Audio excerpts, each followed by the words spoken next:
اللہ سبحانہ و تعالیٰ ارشاد فرماتے ہیں اعوذ باللہ من الشیطان الرجیم بسم اللہ الرحمن الرحیم سبحان الذی اسری بعبدہ لیلا. سبحان اللہ رب العزت نے اس پاکیزہ کلمے کے ذریعے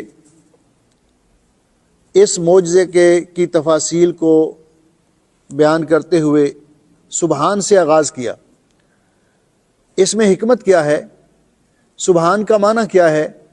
یہ کلمہ اللہ تعالیٰ کو کتنا پسند ہے کہ انسان جب کہتا ہے سبحان اللہ تو گویا کہ وہ اس بات کا اقرار کرتا ہے، اعتراف کرتا ہے کہ اللہ سبحانہ ہوا تعالیٰ پاک ہے، منزہ ہے ہر قسم کی کمزوریوں سے، ہر قسم کی لاچاریوں سے، ہر قسم کی مجبوریوں سے، ہر قسم کے شریکوں سے. وہ جو چاہے جب چاہے جیسے چاہے کرنے پر قادر ہے.